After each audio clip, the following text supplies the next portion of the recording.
오늘의 진행자이자 브리핑 공동 코디네이터인 필라 머레로에게 마이크를 넘기겠습니다. 필라 시작해 주십시오. 안녕하십니까, 여러분. 샌디, 안녕하세요. 또 연사님들 감사합니다. 그 두 번째 연사님도 약간 문제가 있어서요. 아,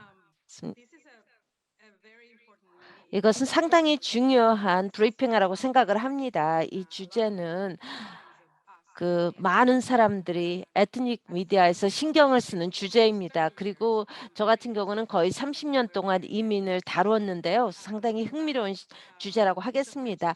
저희가 무사빠 치스트를 초대했는데요.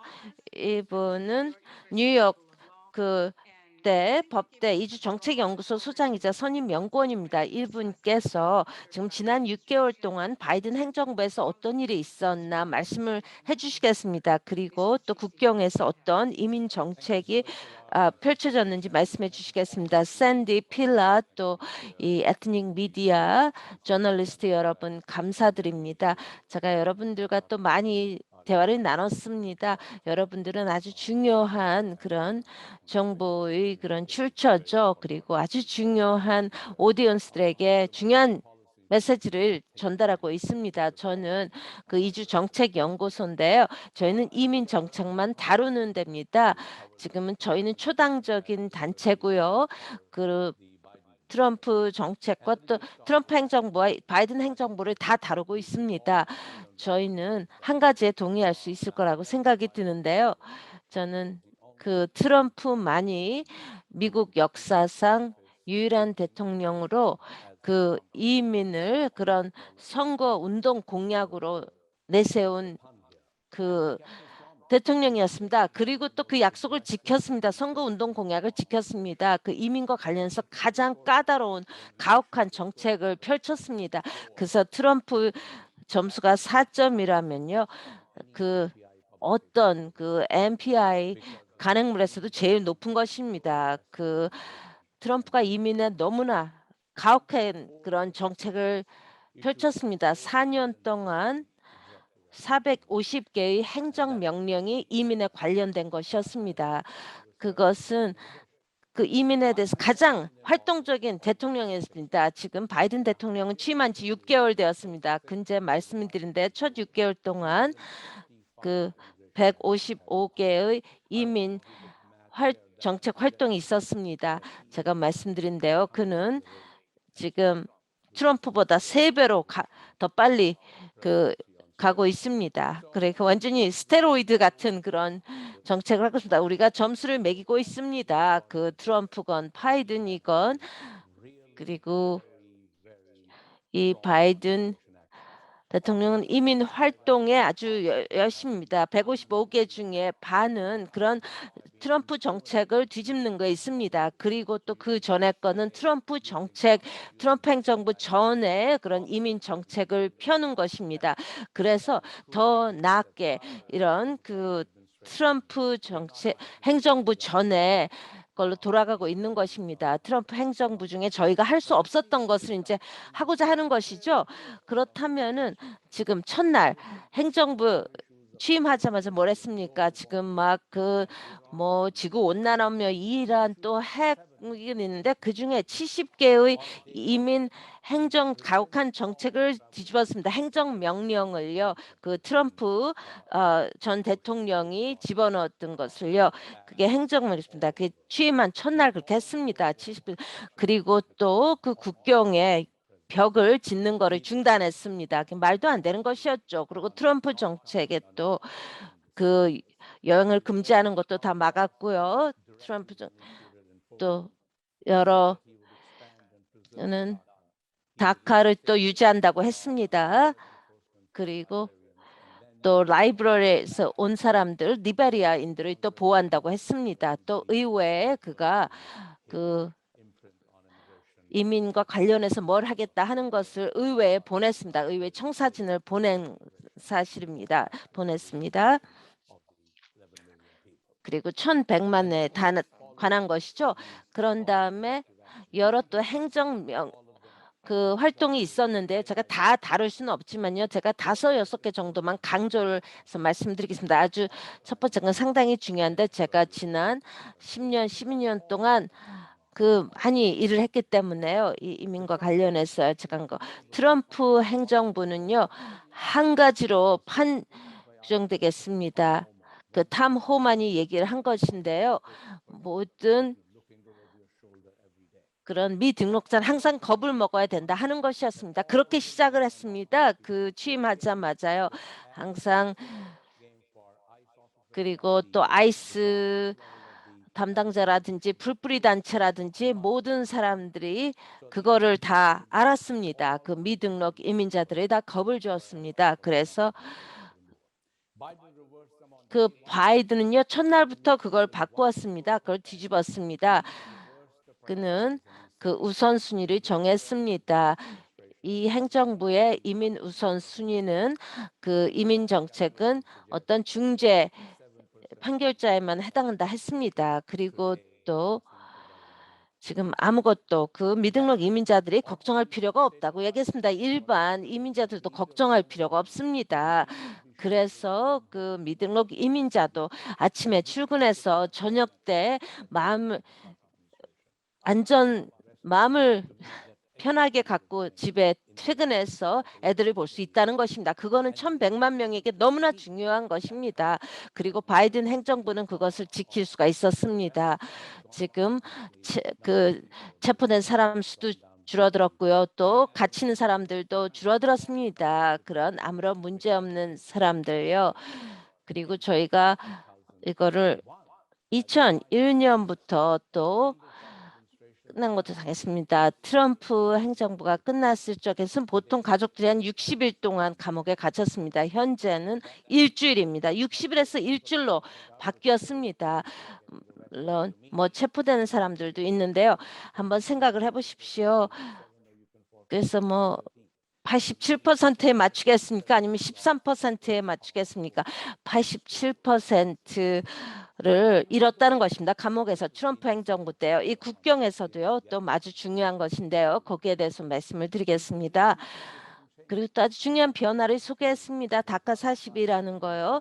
그것은 아동들에게 또 해당이 안 됐는데요. 이제는 가족들, 아동들에게 했습니다. 또 이민 프로토콜 MVP를 또 막았습니다. 그것은 멕시코와 또 다른 사람들에게 힘든 것이었습니다. 또한 제3개국 그런 통과해서 오는 것도 지금 망명을 신청하는 것을 다시 허용을 했습니다. 트럼프 행정부는 그걸 할 수 없었습니다. 제3국을 거칠 때. 그리고 또 여러 법원의 제재가 있었습니다. 33만 명은 그들을 임시 보호 허가를 잃을 수가 있었습니다. 하지만 바이든은 그걸 반대로 했습니다. 베네수엘라에서 온 사람들이라든지 그걸 많이 보호를 다시 제공하고 있습니다. 이런 분들을 다 합친다면은 75만 명이 지금 현재 임시 보호 허가를 받을 수가 있습니다. 바이든 행정부 하에서요. 그리고 또 현재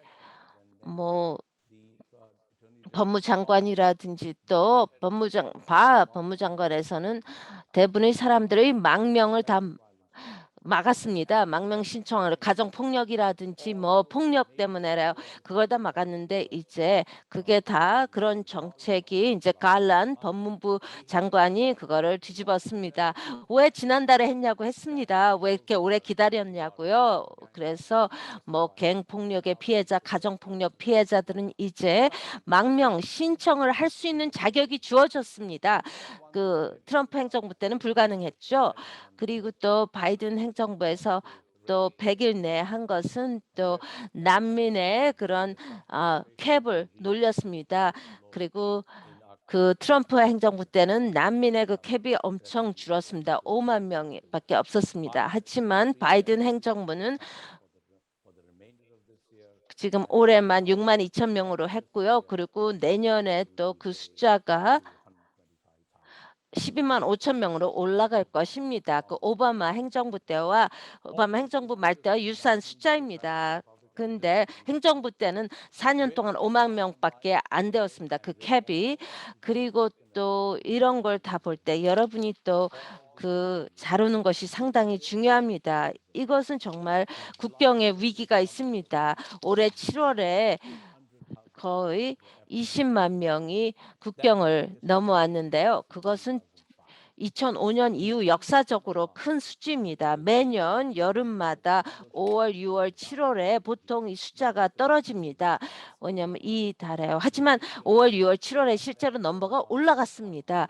그래서 지금 150만 명이 2021년 회계년도에 잡혔는데요. 그게 멕시코 남성도 그렇고요. 또 중미에서 오는 사람들도 그렇고 또 다른 중미가 아닌 나라에서 오는 사람들도 그렇습니다. 그렇기 때문에 이 프로필을 본다면요. 좀 개인적이나 가족으로 오는데요.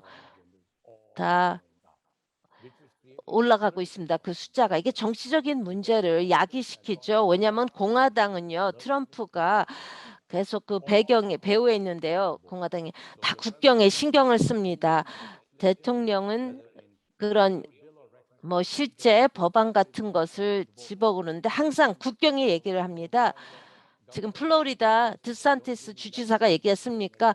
그런 백신에 대해서는 강의하지 말라고 했습니다. 지금 국경을 책임지라고 했습니다. 거의 국경의 문제가 제기가 됩니다. 그래서 40일을 다시 뒤집지 않는다고 하는데 문제가 보는데요. 지금 정치적이고 실질적인 그런 정책의 문제가 있습니다. 바이든 행정부가 안타깝게도 바이든 행정부가 잘하는 일을 그걸 못 보게 하는 것 같습니다. 이런 국경 문제 때문에요. 제가 질문을 받도록 하겠습니다. 질문이 들어와 있는데요. 감사합니다. 제가 질문을 읽어드리겠습니다. 아니면은 기자 질문을 하도록 하겠습니다. 모신 자히어 마이크를 켜셔서 질문을 해주시기 바랍니다. 예, 미스터 치스티, 제 질문은요. 저에게 말씀하시기를 바이든 행정부에서 이민과 관련해서 뭘 했는지 말씀을 했습니다. 지금 1,100만의 미등록 이민자가 미국에 살고 있습니다. 그 사람들은 바이든 대통령을 주시하고 있습니다. 그리고 이제 그들을 위해서 무슨 일이 일어나야 하는데요. 그들에게 가까운 장래에 어떤 일이 있을 거라고 보십니까? 네, 중요한 질문인데요. 제가 이 행정부의 첫날부터 얘기했듯이요. 이민 개혁 패키지 청사진을 의회에 보냈습니다. 그게 가장 공격적으로 적극적인 그런 이민 정책에 대한 청사진을 보낸 것입니다. 지난 50년 동안 가장 적극적으로 일을 한 것입니다. 1,100만 명을 신경한 것입니다. 또 백록이라든지 또 이민자 여러 가지에 다 포함이 된 것이죠. 근데 바이든 대통령 혼자 할 수는 없습니다. 어떤 의회의 도움이 필요하죠. 하지만 의회는 딱 나누어졌습니다. 그래서 거의 그런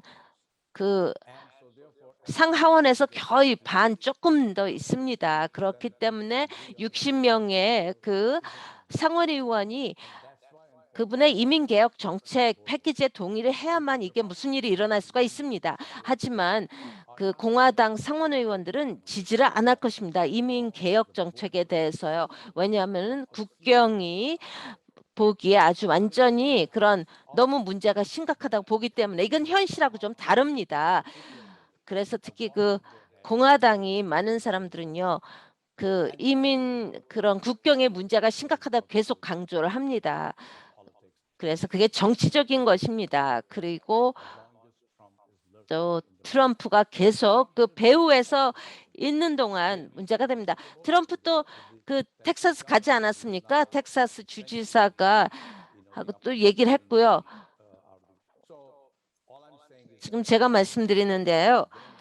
저희가 10명의 공화당 상원 의원이 저에게 동의하지 않으면은 바이든에 동의하지 않으면 이거는 아무런 일이 일어날 수가 없습니다. 안타깝게도요. 수니타 질문해 주시죠. 수리타. 안녕하십니까, 미스터 치씨. 같이 말씀을 하게 되어 기쁩니다. 제가 몇 번 그런 미국 신문을 위해서 인터뷰를 했는데요. 지금 백라크 갇힌 사람들은 어떻게 되고 있습니까? 그분의 들의 상태는 어떤지요? 지금 더 보석금에 대한 그런 심리가 더 많이 일어나고 있습니까? 왜냐하면 트럼프 행정부 때는 아무도 보석금을 내고 나올 수가 없었습니다. 그 트럼프는 보석금 심리를 완전히 제거했습니다. 하지만 지금 현재의 법무부 장관은 보석금 심리를 다시 제기를 했습니다. 근데 4년 동안 가장 힘들었던 가장 심각한 반이민 정책이 있었습니다. 그렇기 때문에 그 일을 뒤집는데 할 일이 너무나 많습니다. 그래서 그 바이든 대통령, 바이든 행정부에 시간을 좀 제공해야 됩니다. 지금 그 보석금 심리가 이제 그 시작이 될 텐데요. 가장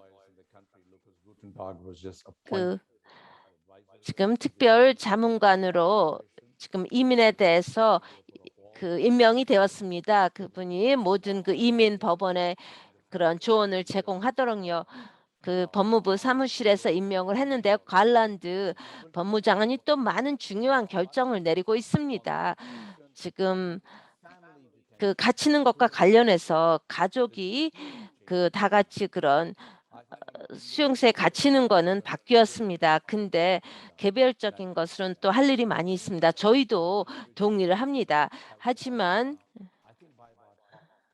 그 개인이 구금되는 것도 지금 트럼프 행정부 이후 반으로 줄었다고 하겠습니다. 그 가족이 구금되는 것은 이제 완전히 끝났고요. 감사합니다. 저희가 이제 국경으로 가겠습니다. 왜냐하면은 국경 문제가 지금 가장 심각합니다. 지금 또 국경에서 그 많은 분들에게 협력을 제공하는 분을 말씀을 드리겠습니다. 멕시코 티juana에 있는 오트로 라도의 국경 관리 프로젝트의 이사입니다. 니콜 안녕하십니까? 어떠십니까? 지금 그 국경에서 어떤 일이 일어나고 있는지 좀 말씀을 해주십시오. 왜 짜증스러운지요? 지금 바이든 행정부가 그럼 MPP 프로그램을 끝냈습니다. 하지만 그게 끝나면서 더 복잡하고 또 필요 이상으로 너무 오래 걸립니다. 지금 대략 제가 정확한 수치는 없는데요. 7만 명이 MPP 프로그램에 들어 있습니다. 그 1단계는요. 그 활동적인 사건에만 들어갔습니다.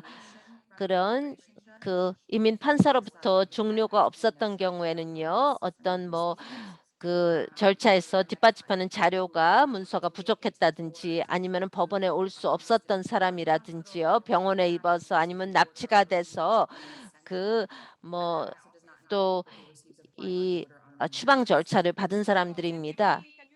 그 MPP가 뭔지 좀 말씀을 해주시죠. 많은 사람들이 다 아는 것은 아닙니다. MPP는요, 그런 그 이주자 보호 그 프로토콜입니다. 멕시코에 남는 것입니다. 많은 그런 망명 신청자들이 쿠바나 다른 나라 중남미에서요.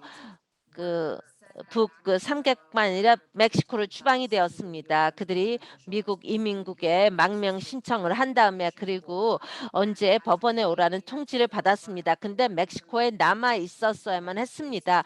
하지만 이민 법원을 다시 멕시코에서 미국으로 오기가 어려웠던 경우가 많습니다. 이 MPP 프로그램의 결과로 많은 사람들이 멕시코에 계속 남아 있을 수밖에 없었습니다. 거의 2년 동안요. 그리고 저희가 이제는 2단계 절차로 들어가고 있는데요. 지금 한 5만 명을 얘기하고 있습니다. 5만 명이 거의 그런 이게 그 추방되었다는지 아니면은 지금 거기 들어올 수가 없습니다. 이 5만 명의 절차가 너무나 느립니다. 왜냐하면 이분들은 그 정부가 이민국에서 그 아이스 변호사들이 검사들이 다시 이 사건을 개별적으로 재개를 해야만 합니다. 그리고 그 사람들이 그 모든 사건을 재개할 수 해서 이거를 다 다시 시작을 할 수 있었는데요. 그렇게 하는 대신에 케이스 바이 케이스로 하기로 했다고 합니다. 그래서 멕시코에서 더 오래 사람들이 거기에 구금이 되어 있는 것입니다. 망명 신청 절차를 기다리는 동안 많은 사람들이 지금 걱정을 하고 있는데요. 그 미성년자들은 어떠냐 하는 것입니다. 여기 오나 타이틀 42에 대해서 ACLU에 대해서 지금 보호자가 없는 미성년자들은 다시 구금이 되도록 하는 게 아닙니다. 하지만 저희 현장에서는 그렇게 우리가 다시 보내면 안 되는 다시 보내고 있습니다. 우리가 그런 입국 지점까지 같이 들어갑니다. 그런 다음에 그냥 보내는데요. 미성년자가요, 혼자서 이렇게 오는 경우가 있습니다. 근데 혼자 오게 되면은 다 그냥 자주 보냅니다. 되돌려 보냅니다. 그게 그렇게 해서는 안 되는데 제가 그런 일이 일어나고 있습니다. 그래서 망명 신청자를 멕시코로 다시 보내면 안 되는데 지금 보내고 있습니다. 타이틀 42가 효력을 발휘하고 있지만 그래서 보내서는 안 되는데 계속 보내주고 있습니다. 팬데믹 때문에 그렇지 않습니까? 보건 문제 때문에요. 이거는 팬데믹 때문에 했는데요. 아주 흥미롭게도 미국 시민권자, 영주권자들은 멕시코에 갔다가 다시 미국에 쉽게 올 수가 있습니다. 원하는 만큼, 필요한 만큼 어떤 보건 스크리닝을 받지 않습니다. 멕시코에서 또 휴가로 오기도 하고요. 또 가족을 방문하러 또 엔터테인먼트 쇼핑이라든지 또 의사를 보러 옵니다.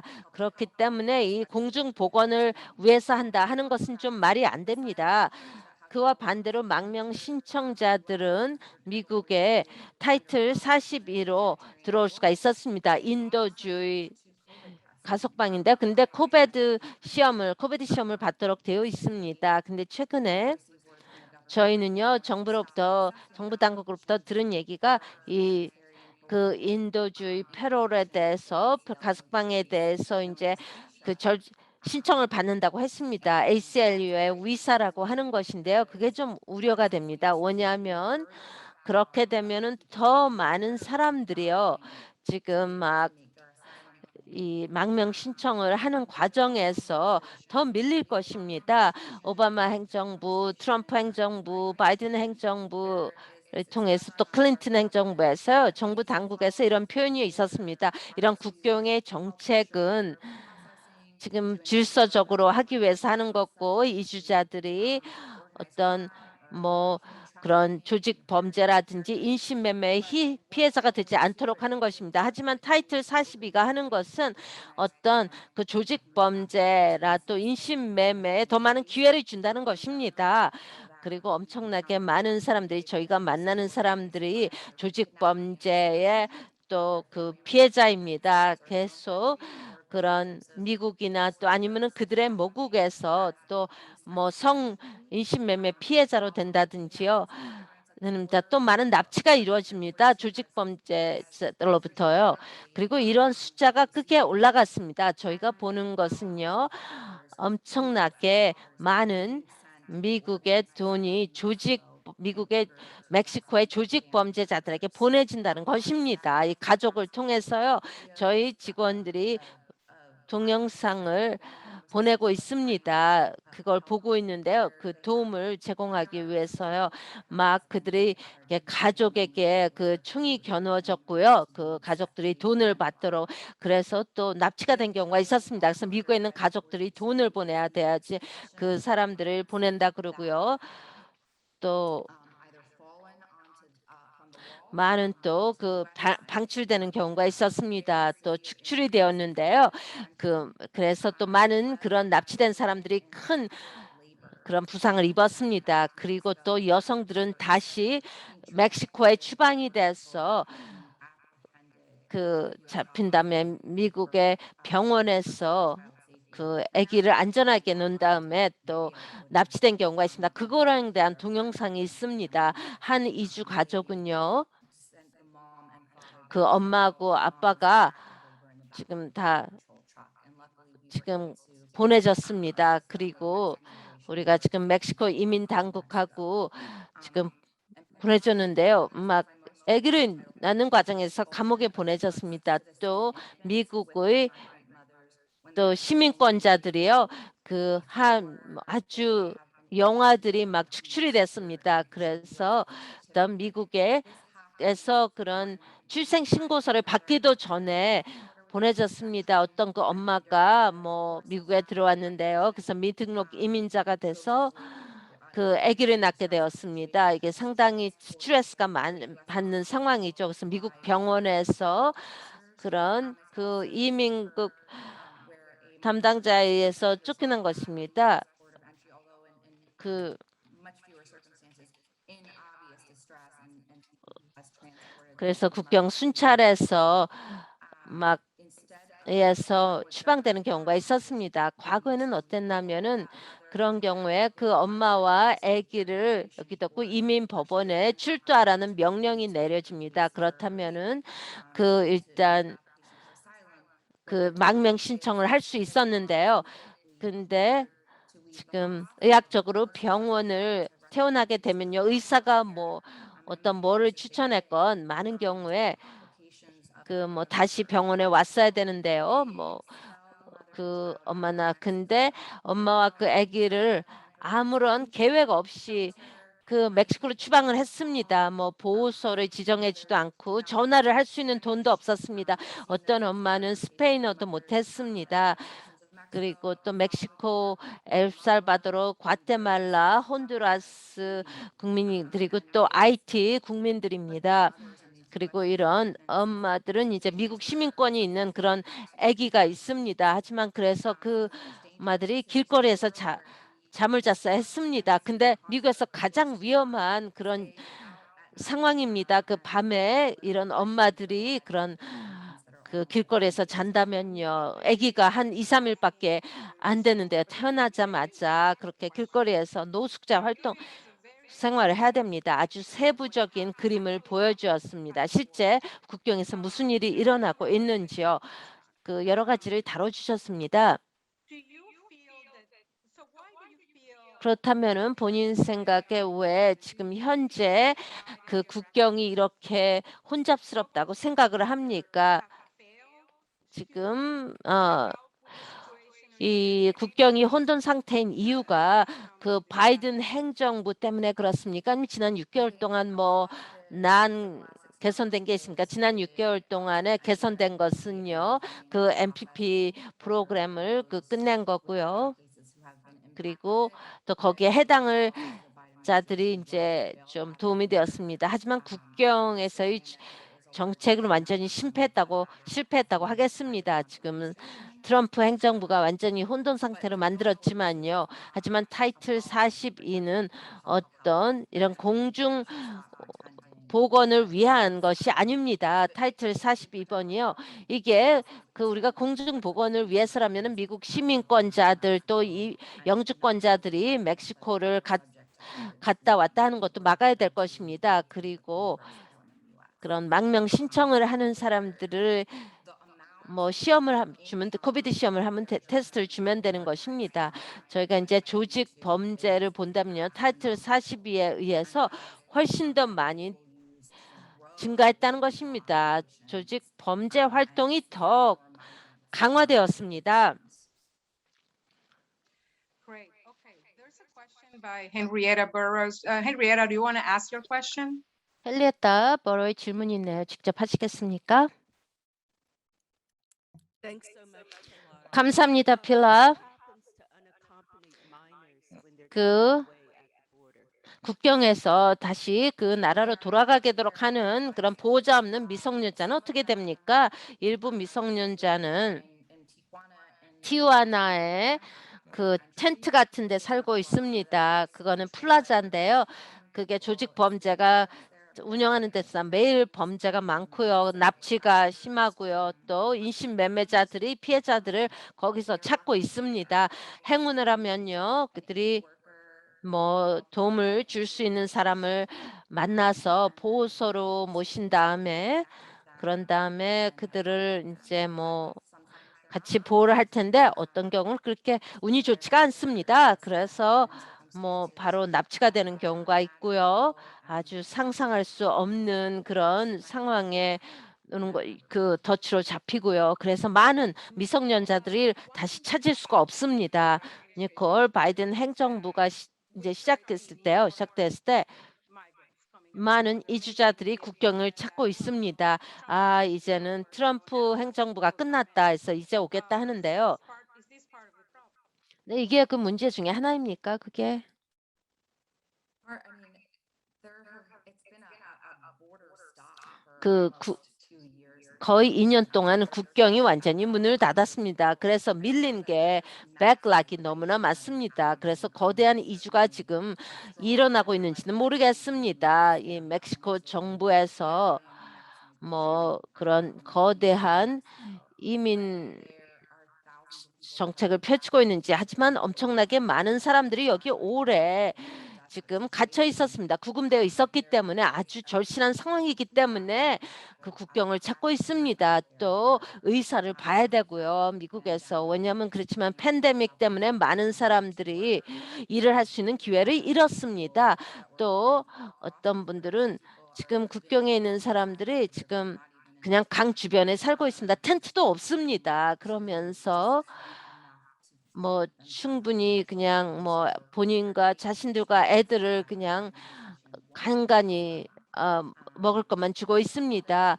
근데 많은 분들은 정말 오래 여기 있었습니다. And do you feel, Nicole, that the Border Patrol, because I 이 remember the Obama 국경 순찰대가요. a lot of 트럼프 행정부 때는 그 지시를 또 많이 거부한 적이 있습니다. 그 바이든 행정부도 이렇게 거부를 하고 있습니까? 국경 순찰대들이요.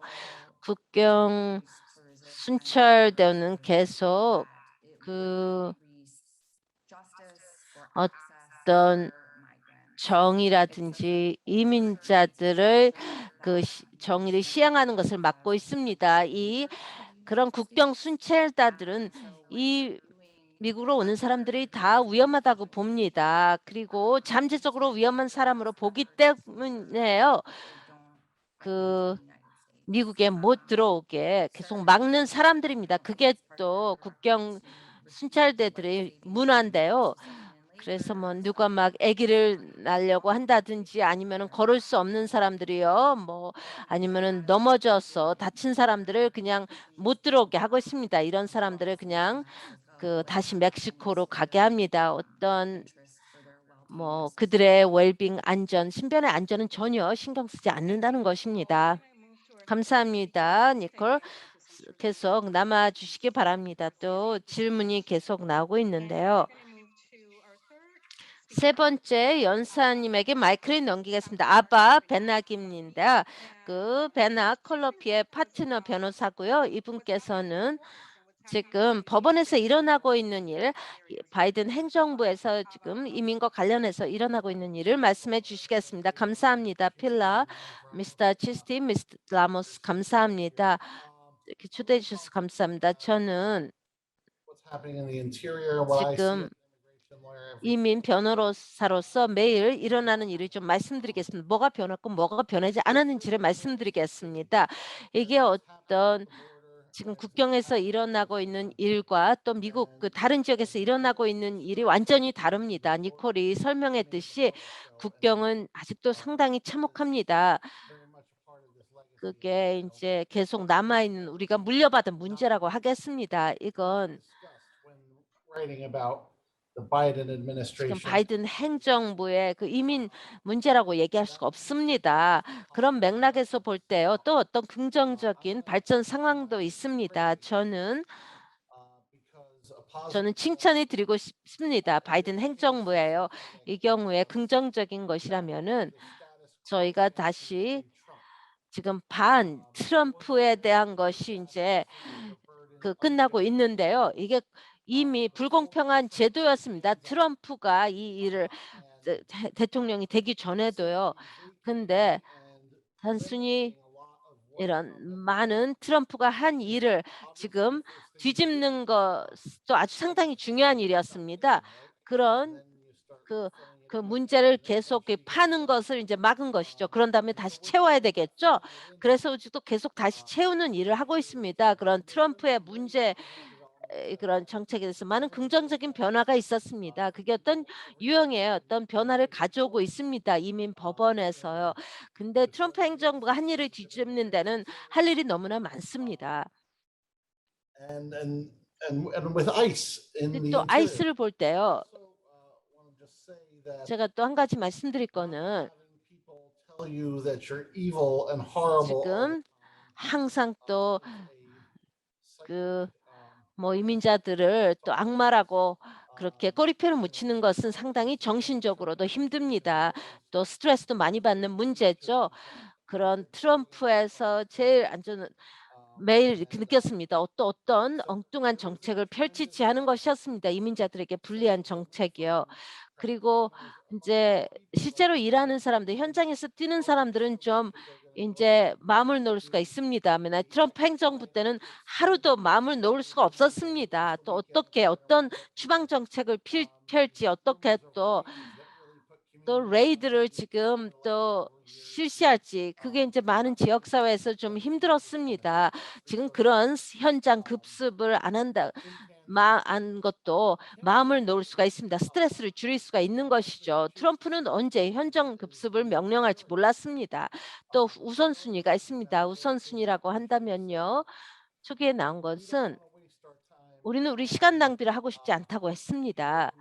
뭐 이미 미국에서 일하고 있는 사람들 그리고 아무런 문제를 야기하지 않는 사람에서는 안 하겠다고 했습니다. 우리는 어떤 국가 안보의 어떤 위협 대상이 되는 사람들에게 신경을 쓰게 했습니다. 여러분이 미등록 이민자라든지 아니면 그래서 일을 하고 뭐 학교를 다닌다든지 뭐 아무런 뭐 법 집행기관과 문제가 없다면은 그냥 안심하라고 했습니다. 우리가 쫓지 않겠다고 했습니다. 그리고 이제 일하는 사람이 아침에 출근해서 집에 안전하게 돌아갈 수 있는 그런 것을 제공했다는 게 상당히 기쁩니다. 그게 바이든 행정부가 바이든 대통령이 준 큰 선물이라고 하겠습니다. 그리고 몇 가지 그런 지금 정책을 보면요. 이민 정책을 보면은 더 소수의 사람들이 그런 추방 절차를 받고 있지 않습니다. 지금 AP에서 얘기를 했는데요. the campaign promises. 지금 그 선거운동 공약과 상관없이 뭐 구금되는 사람들이 올라갔다고 얘기하는데요. 하지만 지금 트럼프 행정부 때와 비교해서 구금자의 수가 많이 줄었습니다. 지금 구금자 수가 올라가는 것은 이 팬데믹 때문에 그런 것입니다. 그 팬데믹이요. 그 구금자 수가 2021년 2월 1일에 줄어들었는데요. 그 이후로 2배가 되었습니다. 60,000 people in 6만 detention. 명이 그 구금자가 이제 15,000 명이 되었다가요. 이제 3만 명이 된 것입니다. 지금. 그래서 트럼프보다는 낫죠. 하지만 It's not where 우리가 원하는 그런 숫자는 아닙니다. but ICE does 하지만 아이스는 detention now. 이 많은 구금이요. 아이스에서 오는 게 아닙니다. From CBP. CBP에서 온다고 하겠습니다. 국경 순찰 때가 이런 사람들이 구금하는 것입니다. 그리고 많은 진짜 어떤 지금 미국 내에서는 구금을 한다는 게 아닙니다. 어떤 뭐 범죄 행위로 체포되지 않는 한 So that's good. 그건 좋은 소식이죠. 국경 순찰 때가 이렇게 보낸다는 것입니다. 구금자가 As I was saying, they've 되도록요. to tangible 그래서 이것을 어떤 유형적인 정책이라고 해석할 수가 있는데 그게 무슨 뜻입니까? 아이스나 THA에서 이런 정책을 내놓는데 변호사들에게 알리고요. 그럼 또 구금 변호사에게 알립니다. 이런 사람들을 구금하지 말라고요. 이런 사람들을 추방 절차로 집어넣지 말라고 합니다. 여러분이 이 사람들을 도울 수 있다면요. 뭐 claim for relief. 어떤 그 구제를 받을 수 있다면은 도와주라고 합니다. 이런 사건을 다시 열어서 그 자격을 받을 수 있는 것에 신청할 수 있다면 신청을 하도록 종용을 하고 있습니다. 우리가 아주 과거에는 그래서 오래전에는 그게 가능했습니다. 하지만 트럼프 행정부 때는 불가능했죠. 그리고 여러 그런 오바마 행정부 때 그런 게 있었는데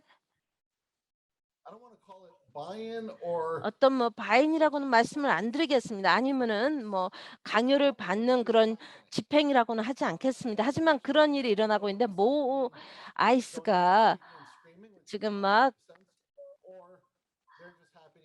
뭐 지금 어떻게 하는지는 모르겠습니다. 하지만 이 추방 절차에 들어간다면요, 추방 명령을 받는다면은 그 사건이 끝내는 게 두 가지입니다. 하나는 그냥 그 사람을 추방하는 것입니다. 또 다른 사건은 또 다른 방법은 다른 것으로 신청하도록 하는 것입니다. 그래서 그들이 그 자격을 받도록 그래서 하나는 추방이고 또 하나는 영주권을 신청할 수 있도록 하는 것입니다. 그래서 미등록 이민자 수를 줄이는 게 우리의 목표죠. 그렇기 때문에 그 아이스가 그 문제를 지적하는 것입니다. 이 추방 절차에서요. 근데 제 생각 상당히 밀린 게 많습니다. 오늘 오전에 심리에 참석을 하셨다면요. 이 사건을 좀 듣도록 한다면 심리 날짜가 2024년에나 날짜를 봤습니다. 2025년 제가 사는 워싱턴 DC의 경우에는요. Can we talk about the green card backlog? 그 영주권 밀린 것에 대해서 좀 말씀을 할까요?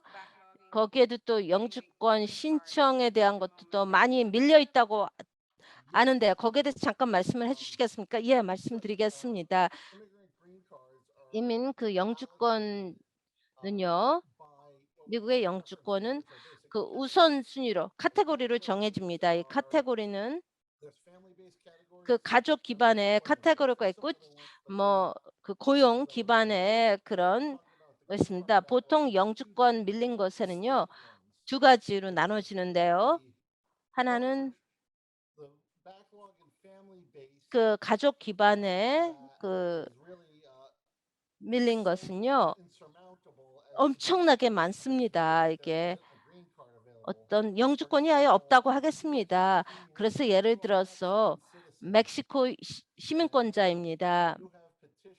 그리고 영주권을 죄송합니다. 다시 말씀드리겠습니다. 미국 시민권자의 본인은 그리고 본인의 결혼하지 않은 미혼 자녀, 성인 자녀를 이제 초대를 하려고 그래요. 초청을 하려고 그래서 21세 이상의 성인 자녀 그는 22년간 밀린 것입니다. 오늘 신청을 하게 되면은 그 사람은 영주권을 22년 후에 받는다는 얘기입니다.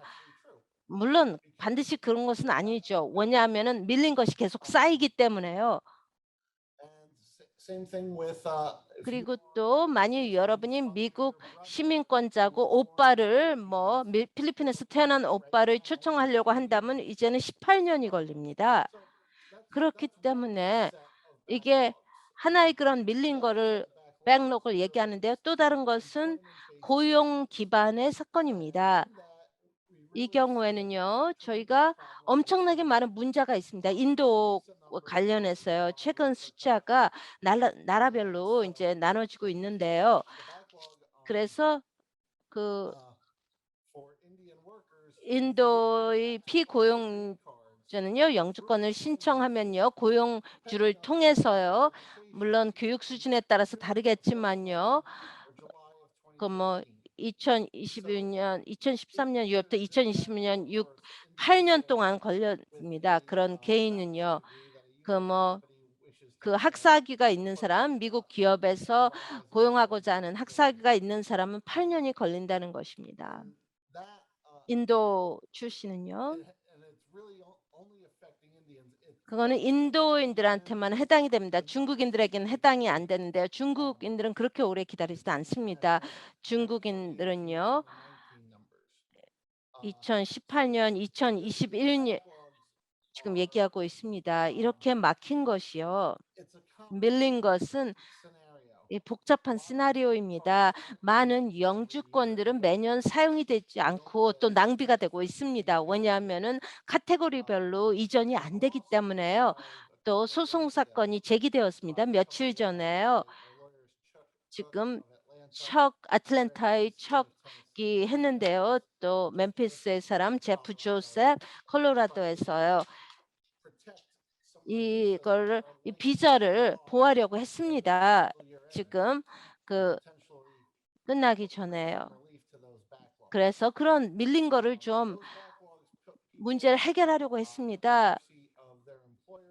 근데 또 고용주에 의해서 어쩔 수 없이 노예처럼 일하는 사람들은요, 이동성이 없죠. 그리고 엄청나게 많은 그런 불안감을 자아냅니다. 이런 사람 걸로 인해서요. Yes, thank you, Ava. And let's use the last few minutes. Yeah. 지금 지난 몇 분 동안 질문을 받겠습니다.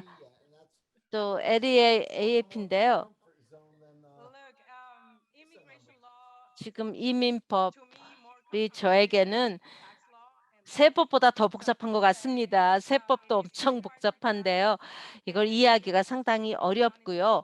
지금 이 제도에서 무슨 일이 일어나고 있는지 알기가 상당히 어렵습니다. 그래서 하나에 초점을 맞춰야 됐습니다. 이 브리핑이 좀 더 광범위한 거를 기대를 했습니다. 이게 그 보더보다. 하지만 국경보다 또 국경 외에서 다른 일이 일어났죠. 지금 이제 질문을 받으면서 끝내도록 하겠습니다. 지금 시간이 다 돼서요. and this is for the three of you. 이거는 세 분께 드리는 질문입니다. What do you think is happening to the public support for immigration reform? Is there 이민 crisis 개혁을 before 지원하는 지지하는 사람들은 Mr. Chisti? 어떻게 이해하면 되겠습니까? 일반인들이 지금 희소식은 대부분의 미국 사람들은 이민이 좋다고 생각을 합니다. 많은 사람들은 좀 놀랐겠지만요. 지금 지난 20년 동안 미국이 많이 변했습니다. 20세기가 끝날 즈음에요. 미국의 대부분은 이민이 좋다고 생각지 않았습니다. 하지만 지금 40% 미만이 좋다고 했습니다. 이제는 한 미국인의 60%가 이민을 긍정적으로 보고 있습니다. 근데 지금 공화당과 민주당의 분리가 이렇게 나눠진 게 과거 어느 때보다 지금 뚜렷해졌습니다. 지금 미국은 전반적으로 그 친이민이 됐는데요. 이 공화당 또 그 트럼프는 또 더 반이민이 되고 민주당은 친민 이민이 되고 있습니다. 그게 점점 더 갈라지고 있습니다. 이렇게 갈라지는 게 너무나 심각했습니다. 그리고 지금 60% 공화당은 반이민 또 민주당은 또 뭐 40%입니다. 그래서 공화당이 친이민이라면은 그 안 된다는 것입니다. 그렇게 뛸 수가 없습니다. 그리고 또 이게 너무나 나눠졌습니다. 이게 너무나 양극화가 되었습니다. 2016년에도 그런 그 맥케인 그 상원 의원도 이런 친이민 정책을 지원할 수가 없었습니다. 왜냐하면은 이 이민 정책이 너무나 지금 그런 선거에서 중요한 이슈로 되기 때문에요. 그리고 하지만 젊은 공화당은 나이 든 공화당원보다 친이민입니다. 그리고 또 베비 부모들이 가장 최악입니다. 저 같은 사람들이요. 지금 그 베비 부모 다음은요. 그 다음 세대는 점점 더 프로 이민, 친이민이 되고 있습니다. 그게 이제 미래를 향해서 희소식이라고 하겠습니다. 니콜을 다시 부르겠는데요. 니콜에게 질문 드리고 있습니다. 지금 여성의 그런 상황, 국경에서의 여성이 조금 좀 지원을 받고 있습니까? 뭐 여권 신장 그룹이라든지 어떤 미투 그룹에 의해서 뭐 개선되는 게 있습니까? It's challenging for me to say what is the temperature, what is the feeling 지금 of Americans and 그 their appetite for 미국인들이 국경에 대해서 어떻게 생각하냐 하는 건 잘 모릅니다. 저는 지금 멕시코 티juana에 위치해 있습니다. 그리고 미국은 자주 오질 않는데요. 그래서 뭐 미투 운동, 뭐 또 여권 신장 운동을 볼 때요, 저희는 그런 홍보 활동을 아직 도움을 제공이 되는 것을 못 봤습니다. 지금 미국 내에서 너무나 많은 일이 일어나서 바쁘다고 생각을 하는데요. 또 심각한 문제가 있다고 생각을 하는데요. 저희는요, 우리 서비스를 제공할 때 이런 이주자들이 온라인으로 설문조사를 실시를 합니다. 그래서 그 설문조사에서 어떤 도움이 필요한지를 보고 있습니다. 17,000명이 지금 등록을 했는데요. 지금 그 사람들은 많은 폭력의 피해자라는 것입니다. 지금 많은 수가 그런 망명 신청을 하는 동안 폭력의 피해자가 되었고 성폭행의 피해자가 되었습니다. 여성과 또 소녀들이요. 또 물론 성매매자도 되고 있고요. 피해자도 되고 또 그런 모국에서 지금 아니면 또 그들의 보호소라든지 구금소에서 또 길거리에서 성인신매매의 피해자가 되고 있다는 것입니다.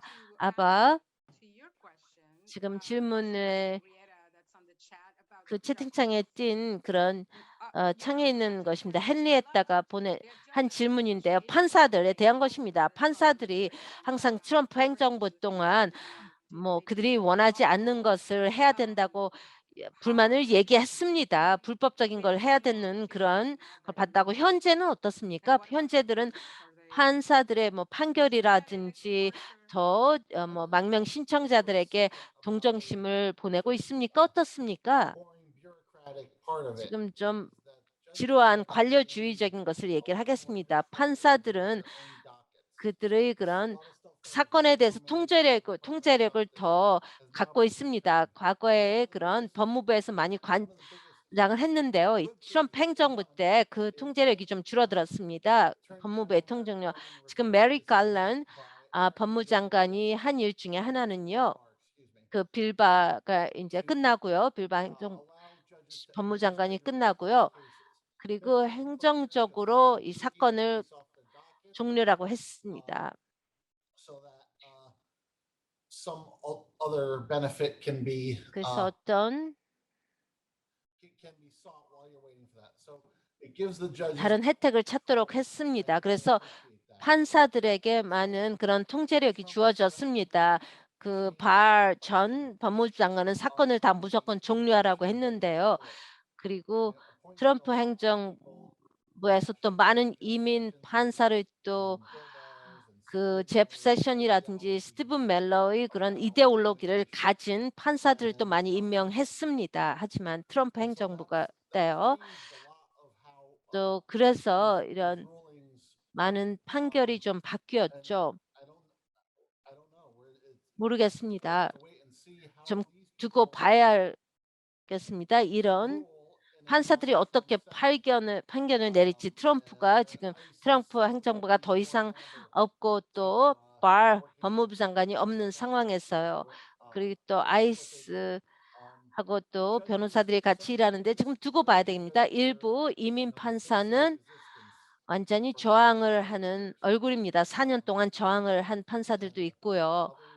또 일부 이민 판사는 그냥 단순히 bring more Millerite balance. 어떤 그런 균형을 가져왔습니다. Thank you, Ava.